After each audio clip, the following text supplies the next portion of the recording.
Paolo Avellino super clingy at overprotective pagdating kay Kim Chiu. Sa mga lumalabas na video at pictures sa social media ay tila nahalata ng netizens na grabe kung mag-alaga si Paolo kay Kimi.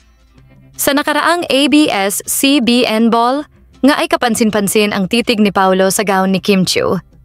Sa bawat hakbang ni Kim Chiu, ang kanyang gown ay isang obra maestra.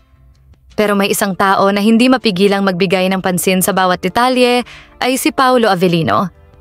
Hindi lang siya impressed sa kagandahan ni Kim, kundi tila may ibang klaseng atensyon ang ipinapakita niya.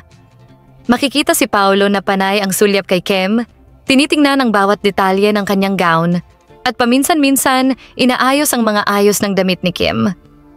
Tinutok ni Paolo ang mga mata niya sa gown ni Kim, sinigurado niyang hindi magkaproblema sa mga posibleng distractions o inappropriate comments. Sa kabila ng lahat ng mga mata sa paligid, hindi maitatanggi na si Paolo Avellino ay hindi lang basta nagmamasid, kundi may malalim na malasakit kay Kim.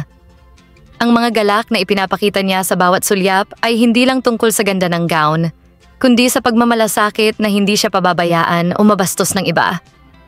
Samantala, si Kim habang nakangiti ay nararamdaman ang malasakit ni Paolo. Pinipilit niyang gawing magaan ang sitwasyon upang hindi magmukhang overprotective ang kanyang partner.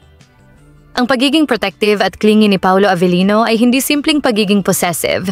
Ito ay isang pagpapakita ng malasakit at pag-aalaga.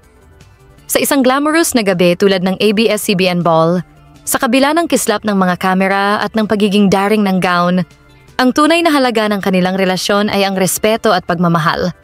Anong masasabi ninyo sa balitang ito? Magkomento sa ibaba at huwag kalimutang mag-subscribe for more videos. Maraming salamat sa panonood!